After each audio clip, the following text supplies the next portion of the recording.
Their logo is on the center patch of their jackets. The Hells Angels have that death's head that is a made-up character. The Outlaws have Charlie, who is crossed pistons and a skull. It's made-up cartoon figures. The Warlocks have Harpy, who's got a and it's half a man, half a guy. They don't know what it is. The pagan center patch is Zutar. It's a fire god sitting on the sun with flames around it. Zutar, he kicked the out of all the other gods. He runs hell. He's the man, Zutar. He squatted down real low like that to make all the other gods think he was a little guy. And he jumped up with that big fire stick, which is kind of like an axe handle, bashed all their brains in, and now he rules hell. The Norse myth of Zutar also inspired the gang's favorite weapon, the axe handle. Axe handle was definitely the weapon of choice. Sledgehammer handle works good too. The only thing they don't do is shoot bullets. Pagans are willing to bash heads with no provocation. But the quickest way to earn a beating is by showing contempt for pagan colors. Your colors are the most important thing on the planet to you. No matter what, they have to be protected.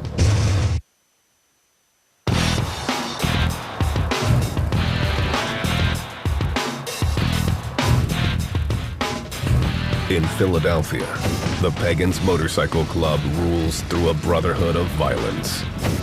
Living pagan and dying pagan. Your friend could have been the biggest in the world and started a fight over nothing. But it don't matter. You stick with your brothers no matter what. You know, that's how it is. The Pagans intentionally have stayed exclusive. They believe it gives them an advantage over larger clubs. When I was a pagan, I knew every pagan. So if you get a phone call that pagan has a problem 1,000 miles away, it's easy to go to his aid. The Hells Angels get a phone call from a Hells Angel in California, and I'm from New York, and his name is Dog. I don't know him. I don't know if I'm so quick to go help him. This close-knit brotherhood isn't perfect, and blood isn't always thicker than cash. Jimmy D found that out the hard way. Pagans woke me up. Business is business. Money is money. Brotherhood is a hoax. In 1982, Jimmy was in prison after shooting a mobster in front of the cops. When he was told 3 pagans were conspiring with the mob to kill him and take over his drug business.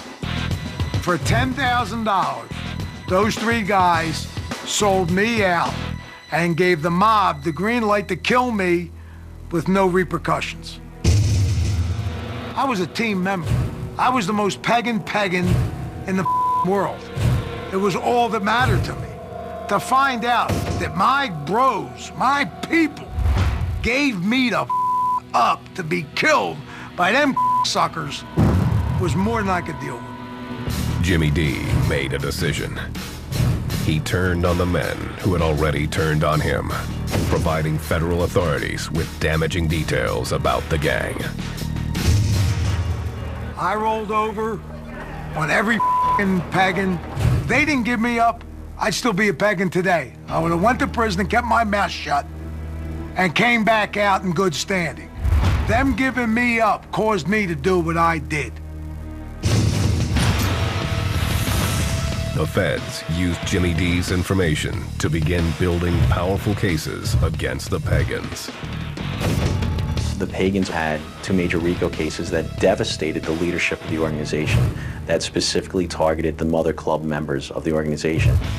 By the 1990s, the gang was falling apart.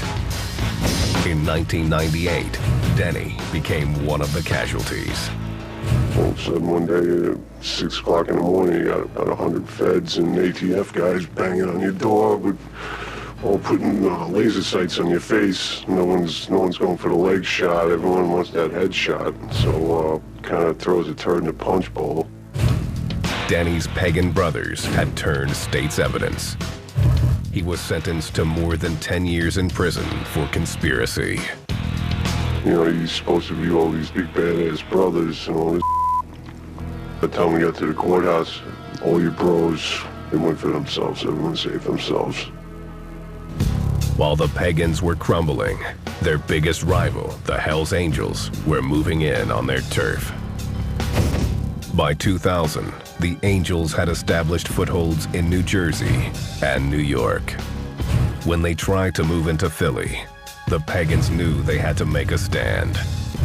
It laid the groundwork for one of the biggest gangland battles in history.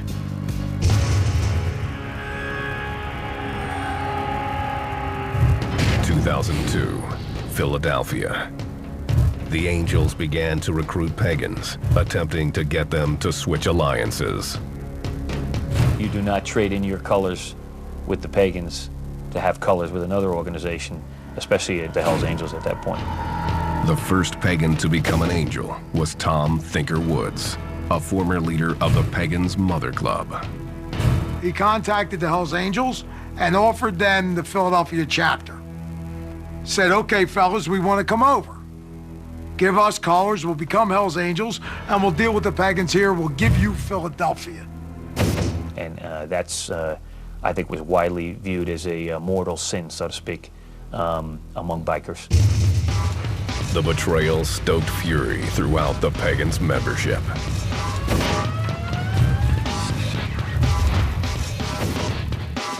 In February 2002, the Hells Angels sponsored the Hellraisers Ball on Long Island. The Pagans believed that the traders from Philly would be there. The decision was made to teach them and the Angels a lesson. There's this call for Pagans from various places, including about 3 dozen from Philadelphia, to go up at that Hellraisers Ball and basically take them on.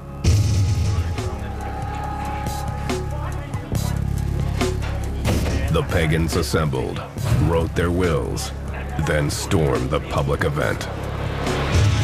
You know, 1 or 2 guys, 3 guys got in, and the fight starts, and then more guys came in. It's bottlenecked. They couldn't go anywhere because there's no way to get around.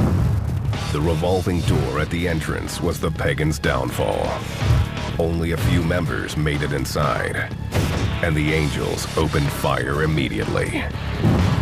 As much as they seemed like a barbaric horde, they were effectively shut down right there. One Pagan was shot dead on the spot. This undercover agent was standing right behind the Hells Angel shooter. Outnumbered, he had little choice about what to do.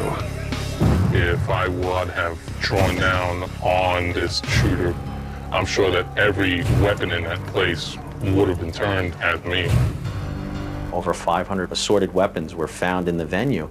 They didn't care that civilians were around. The Pagans had come in with brute force and no escape plan. Most were caught by police in the parking lot. Some escaped, but were caught on nearby streets wearing their colors. In total, 73 Pagans were arrested. 2 Hells Angels, including the shooter, Raymond Dwyer, were also taken into custody. Dwyer